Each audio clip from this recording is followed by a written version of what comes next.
Hey, what's happening, everybody? Tommy C here. This is Shot from the Point News. Hey, I have something new for you. At the end of these single subject videos, I'm going to do follow-up stories on stuff that we've already covered or something that's just too short to make a full video on. That will be at the end today.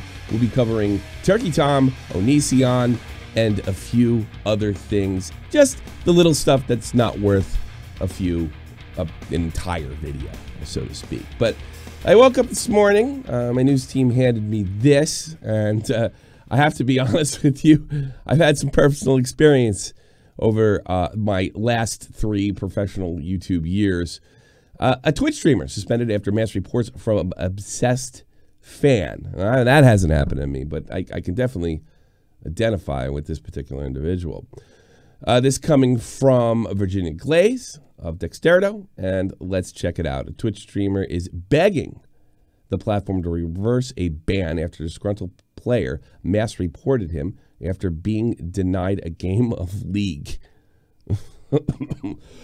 Excuse me. Yes. You might think that sounds crazy, but it's not that crazy to me. I mean, I've seen stuff like this before. While being a popular Twitch streamer can undoubtedly have its perks, it is not always a cakewalk, as broadcaster STALKER'S found out in late November. Although many online personalities boast positive and supportive communities, their fame can also come with a price, with obsessive fans stalking, harassing, and even attempting to ruin streamers' livelihood based on perceived slights. This has been a problem for me on my podcast. I've gotten this before. Even sometimes streaming with people, streaming with fans, this can be an issue. STALKER'S is the victim of one such obsessed fan who had a unique way of showing their rage rather than sending hate mail. A STALKER'S fan created a slew of burner Twitch accounts and mass reported the channel after allegedly being denied a game of League of Legends with the broadcaster and later being banned from the chat. I've had this before myself. You know, people writing crazy things about my family, my kids, or just sometimes just spamming over again. Please stop spamming. Keep spamming. Please stop spamming. Bang.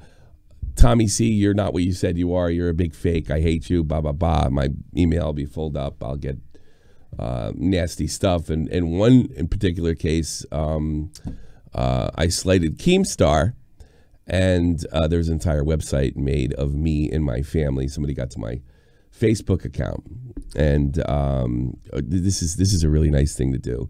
I had a picture of me and my daughter, and it said Tommy C's new girlfriend. So this is how crazy this stuff can get. That was several years ago. But yeah, this is nuts. So this guy loses his Twitch account.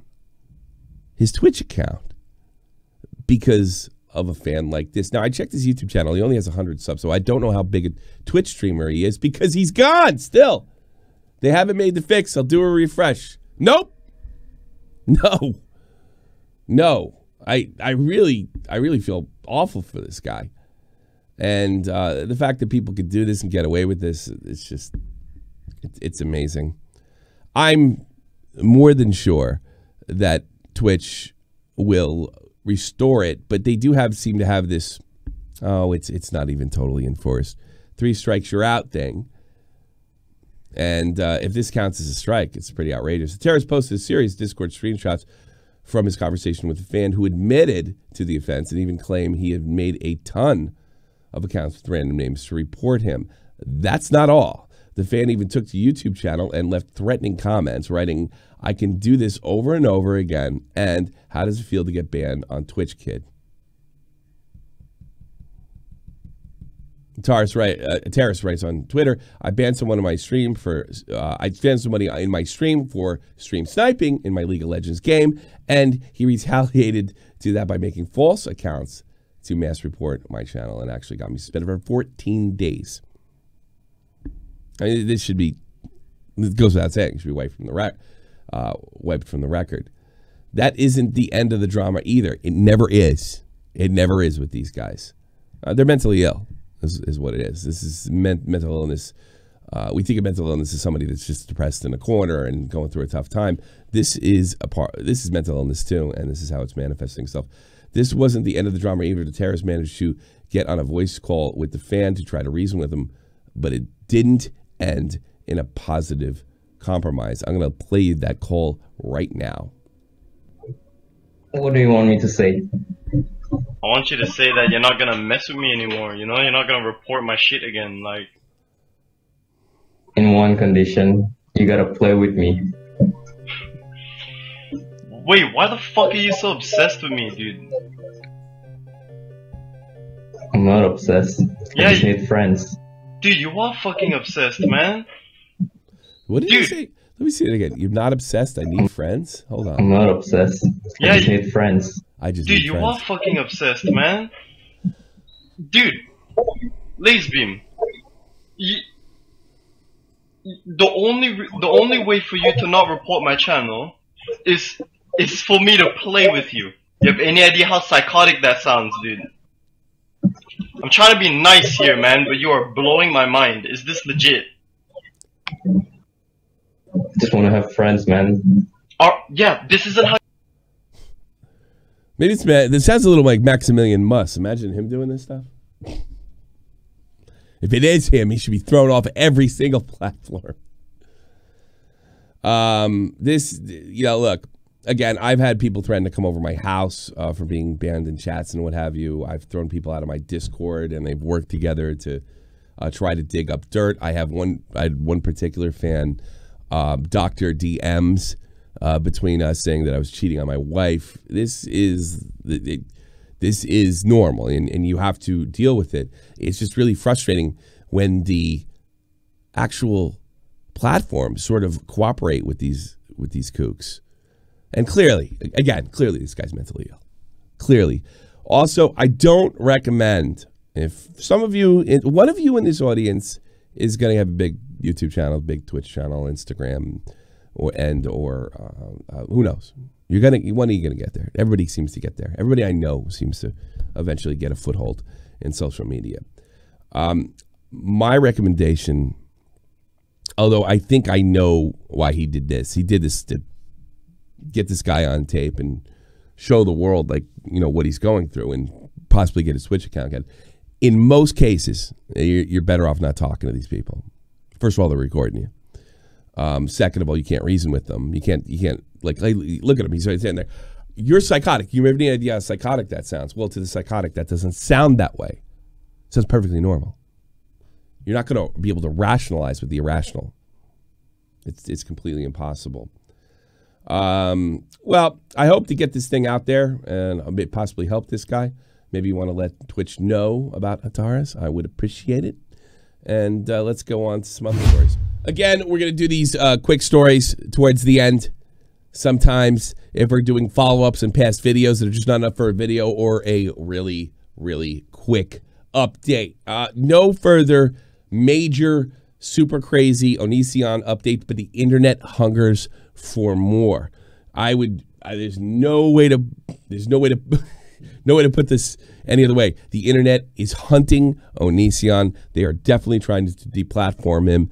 This is not an issue of free speech or just not liking the guy or even an obsessed fan group. This is anger over alleged abuse of ex-lovers and people in his life and how he's using his fandom to continue this madness. All this stuff can be well documented on Have a Seat with Chris Hansen on his channel, and I highly recommend you do that. But the latest information is Oniisan has lost his verification mark on Instagram. Now, I got to be honest with you, I have a problem with this at some level. This started when Miley Yiannopoulos in 2015 lost his verification mark. The verification mark is not a status symbol. It's supposed to be to avoid people from making burner accounts and pretending to be you. These are the words from Oniisan. By taking his verification mark, you also open up the door for people trying to pretend to be him, and makes it harder to get to the bottom of some of the crazy stuffs that he's done. So, and you're potentially, we see Twitter do this as well. You're basically saying a check mark is not a verification badge; it is a status symbol, and it just which also makes it, you know, kind of meaningless. It's just does the platform like you? Check mark. FBI dropped all their records on Gamergate. You're probably saying to yourself, the FBI got involved in Gamergate. That's hysterical. It is hysterical. But you remember that Oniisan and Zoe Quinn talked to the UN. The outrageous claims they were making that this was some kind of... back then, I heard them referred to as a terrorist group when it was really just a loose organization of gamers complaining about, you know, coordinated journalism between different websites. It was complaining about ethics in journalism. That was a big that was a big thing. And what nobody ever really said it was what it meant to me. Yeah, you see Ethan Ralph here. I just burst out laughing. They actually investigated this. What I think it was really to keep far left values from being shoved into video games, to have it shoved down our throat. That's where the real rejected came. And I think that's why, at the time, at very least, Gamergate was, it was very bipartisan. You had a lot of people from a lot of different political walks of life fighting against that. If I have to say that, you know, regular old liberals fought against this. They were actually kind of led the charge against Gamergate. But the fact that this was actually investigated. Now, I have not read through this yet. I'm going to do it in my leisure. But I just thought it was funny that the FBI actually got involved. And yeah. When Oniisan Sarkeesian's making claims that people are trying to come and kill her, the FBI might get involved. But from what I'm told, they found, surprisingly, absolutely nothing. Follow up on the Zlazo situation. Oniisan, who was one of the accusers of Zlazo during the Zlazo situation, when he was accused of the R word. Of course, Zlazo just put out a video that we covered here on Shot from the Point News that he wanted to move on, and he made a video letting people know how he felt being falsely accused. Oniisan, one of the biggest accusers, and one of the people that just simply doubled, tripled, quadrupled down the most, finally apologized. So a few months ago, I opened my mouth about Zlazo when I didn't know what I was talking about. I helped push the narrative about someone I didn't know. I didn't know doing something they did not do. I was really stubborn. This was important to me, and I asked the bed on that. I've learned my lesson. I am sorry, Michael. He also goes on to say, I know this is coming really late. I listened to Zlazo video run earlier, and it just made me think about how stupid I was and how much of an impact of my dumbass take had on everything. It's my understanding that he wants to move on. I'd like to contribute to that. This is too little too late. I cannot believe that he didn't come to this conclusion earlier. I mean, I remember me and Nick in his chat just eating him alive, making him contradict himself just simply by chatting with him, and to double down. I mean, God, that was in August, July or August. And he doubled down. So look, if you don't want to forgive him, feel free. The words stubborn, there's no other way to put it.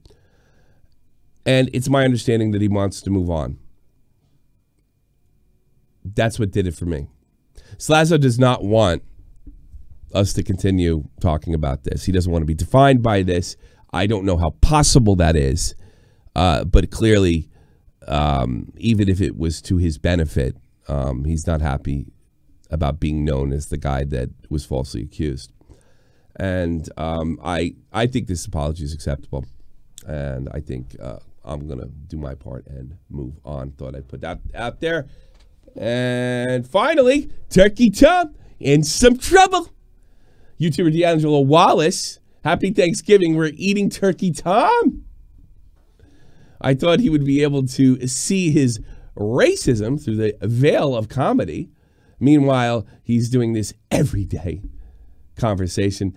Allow me to repeat from yesterday when you tried to gaslight me, go F yourself. And he puts a bunch of unflattering private DMs that are said by Turkey Tom. And those who know Turkey Tom know he likes to be edgy. This is pretty damning, although I will point out that these are private DMs and we don't know the context of them.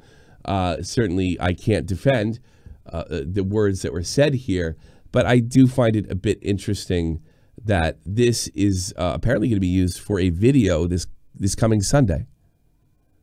So we're going to, D'Angelo Wallace is going on the warpath on Turkey Tom over private DMs. Now, I can't just say that's true. Apparently, Tom made a edgy joke in his last video about the USS Liberty. But D'Angelo Wallace, the new I'm Alex, is going to put a stop to Turkey Tom. This is a story that we are going to be covering closely in the next couple days. And yes, this is going to get real interesting real quick. It's going to be I'm dying to see. I'm dying to see what D'Angelo does. And it's going to be interesting how Turkey Tom defends himself. Thank you very much for being a part of Shot for the Point News. I will see you soon.